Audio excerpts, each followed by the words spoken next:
नमस्कार। भीष्म साहनी उन लेखकों में से हैं जिन्होंने साहित्य को सिर्फ मनोरंजन नहीं बल्कि समाज को आईना दिखाने का माध्यम बनाया। अपने लेखन में उन्होंने समाज की सच्चाइयों, इंसानी दर्द और नैतिक मूल्यों को बहुत गहराई से प्रस्तुत किया है। उन्होंने कई यादगार कहानियां लिखी। आइए आज सुनते हैं उनकी लिखी एक ऐसी ही कहानी जिसका शीर्षक है माता विमाता।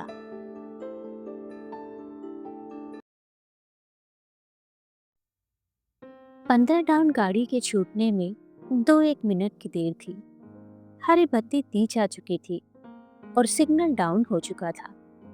मुसाफिर अपने अपने डिब्बों में जाकर बैठ चुके थे जब सहसा दो फटेहाल औरतों में हाथापाई होने लगी। एक औरत दूसरी की गोद में से बच्चा छीनने की कोशिश करने लगी और बच्चे वाली औरत एक हाथ से बच्चे को छाती से चिपकाए दूसरे से इस औरत के साथ जूझती हुई गाड़ी में चढ़ जाने की कोशिश करने लगी। छोड़, तुझे मौत खाए। छोड़, गाड़ी छूट रही है। नहीं दूंगी, मर जाऊंगी तो भी नहीं दूंगी। दूसरी ने बच्चे के लिए फिर से झपटते हुए कहा। कुछ देर पहले दोनों औरतें आपस में खड़ी बातें कर रही थी। अभी दोनों छीना झपटी करने लगी थी। आसपास के लोग देखकर हैरान हुए। तमाशबीन इकट्ठा होने लगे। प्लेटफॉर्म का बावर्दी हवलदार जो नल पर पानी पीने के लिए जा रहा था, झगड़ा देखकर छड़ी हिलाता हुआ आगे बढ़ाया। क्या बात है? क्या हल्ला मचा रही हो? उसने दबदबे के साथ कहा। हवलदार को देखकर दोनों औरतें ठिठक गई। दोनों हाँफ रही थी और जानवरों की तरह एक दूसरे को घूरे जा रही थी। दो एक मुसाफिरों को गाड़ी पर चढ़ते देखकर बच्चे वाली औरत फिर गाड़ी की ओर लपकी, लेकिन दूसरी ने झपट कर उसे पकड़ लिया और उसे खींचती हुई फिर प्लेटफॉर्म के बीचों बीच ले आई। लटकते से अंगों वाला काला दुबला सा बच्चा औरत के कंधे से लटकर सो रहा था। औरतों की हाथापाई में उसकी पतली लंबूतरी सी गर्दन कभी झटका खाकर एक ओर को लुढ़क जाती, कभी दूसरी ओर को, लेकिन फिर भी उसकी नींद नहीं टूट रही थी। मत हल्ला करो, क्या बात है? हवलदार ने छड़ी हिलाते हुए चिल्लाकर कहा और अपनी पतली बेंत की छड़ी दोनों औरतों के बीच घुसकर उन्हें छुड़ाने की कोशिश करने लगा। जो औरत बच्चा छीनने की कोशिश कर रही थी, उसने अपनी बड़ी बड़ी कांतार आंखों से हवलदार की ओर देखा और तड़प कर बोली, मेरा बच्चा लिए जा रही है, नहीं दूंगी मैं बच्चा। और फिर एक बार वह बच्चा छीनने के लिए लपकी। गाड़ी छूट रही है नासपीटी, छोड़ मुझे, बच्चे वाली औरत ने चिल्लाकर कहा और फिर गाड़ी के डिब्बे की ओर जाने लगी। हवलदार ने आगे बढ़कर उसका रास्ता रोक लिया। इसका बच्चा क्यों लिए जा रही है? हवलदार ने कड़क कर कहा। इसका कहाँ है? बच्चा मेरा है। वह कहती है मेरा है। बोलो किसका बच्चा है? मेरा है, दूसरी छोटी उम्र की औरत बोली और कहते ही रो पड़ी। रूखे अस्त व्यस्त बालों के बीच उसका चेहरा तमतमा रहा था, लेकिन आंखों में अब भी डर समाया हुआ था। बदहवास और व्याकुल वह फिर बच्चे की ओर बढ़ी। हवलदार जल्दी से जल्दी झगड़ा निपटाना चाहता था। बच्चे वाली औरत से बोला, बच्चा इसके हवाले कर दो। क्यों दे दूं? बच्चा मेरा है, तेरे पेट से पैदा हुआ था।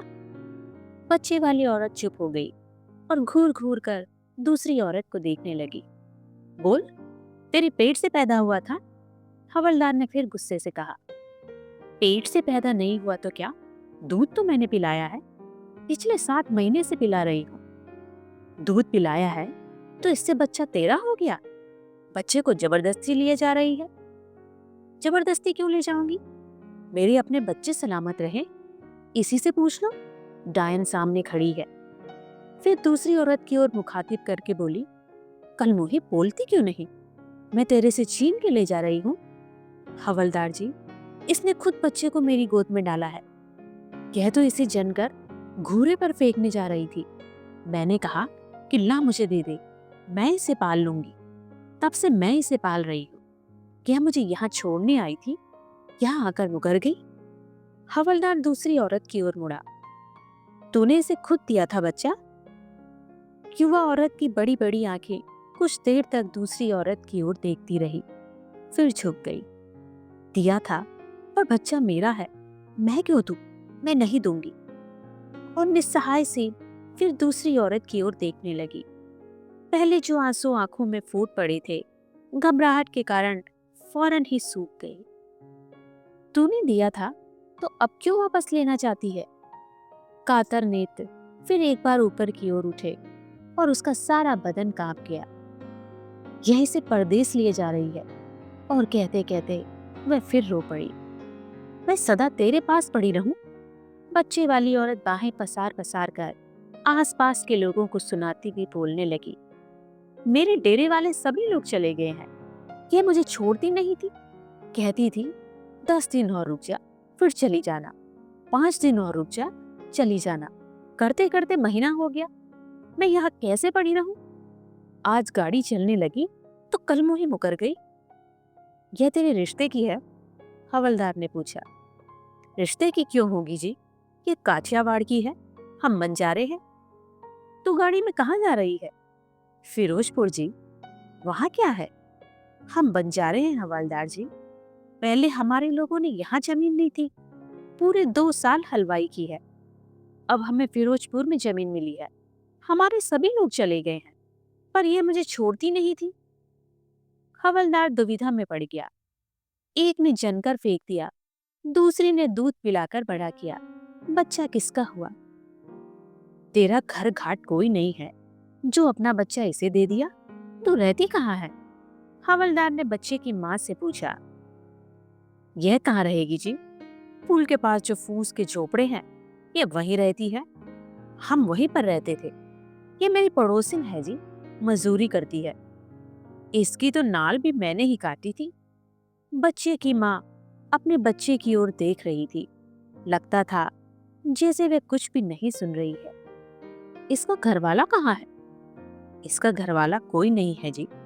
यह तो मर्दों के पीछे भागती फिरती है। कोई इसे बसाता नहीं। इसका घर बार होता तो बच्चे को जनकर फेंकने क्यों जाती? इतने में गार्ड ने सीटी दी। भीड़ में से छटकर लोग अपने अपने डिब्बे की ओर जाने लगे। बंजारन भी डिब्बे की ओर घूमे। बच्चे की माँ ने आगे बढ़कर उसके पांव पकड़ लिए। मत जा, मत ले जा मेरे बच्चे को, मत ले जा। कुछ एक लोगों को तरस आया। हवलदार ने भी दृढ़ता से आगे बढ़कर बंजारन से कहा, बच्चा वापस दे दे। अगर माँ बच्चा नहीं देना चाहती तो तू उसे नहीं ले जा सकती। हवलदार की आवाज में दृढ़ता थी।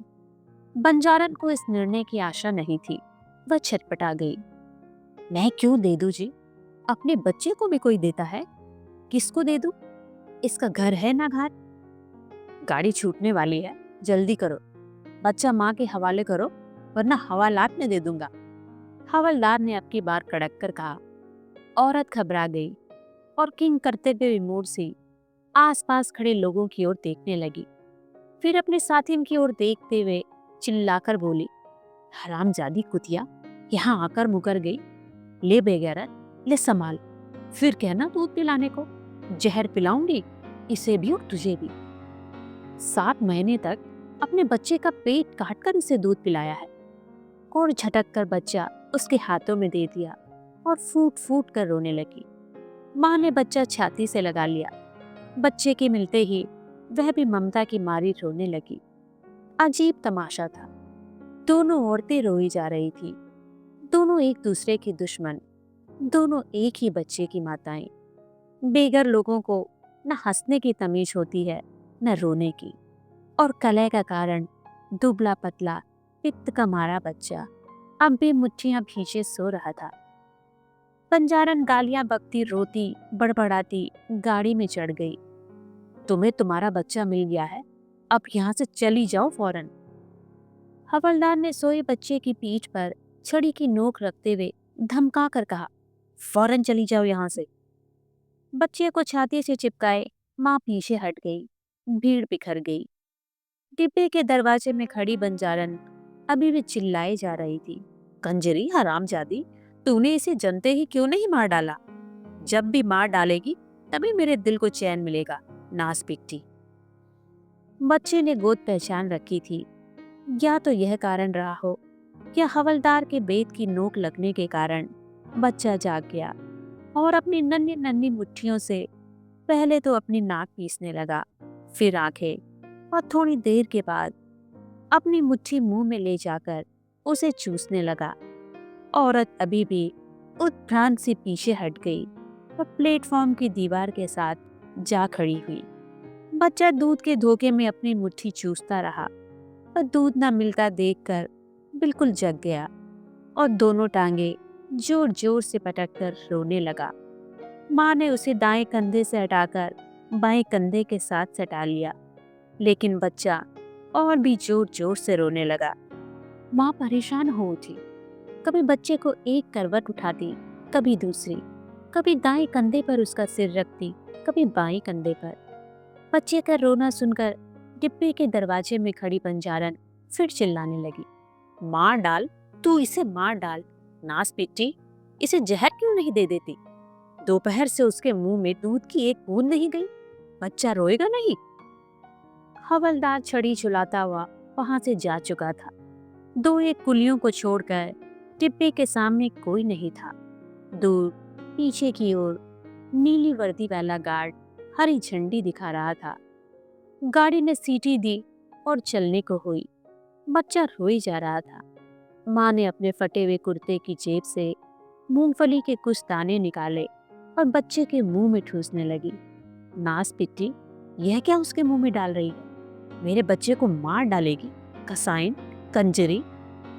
और घूमकर पहले एक छोटा सा टीन का बक्सा और फिर छोटी सी गठरी प्लेटफॉर्म पर फेंकी और बड़बड़ाती, गालियां बकती हुई गाड़ी पर से उतर आई। हरामजादी, मेरी गाड़ी छुड़ा दी, मौत खाए तुझे, नास पिट्टी। गाड़ी निकल गई।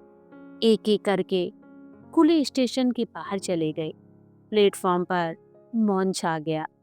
हवलदार अपनी गश्त पर दूर प्लेटफॉर्म के दूसरे हिस्से तक पहुंच चुका था, लेकिन जब छड़ी झुलाता हुआ वह वापस लौटा तो प्लेटफॉर्म के एक कोने में दीवार के साथ सटकर वही दोनों औरतें बैठी थी।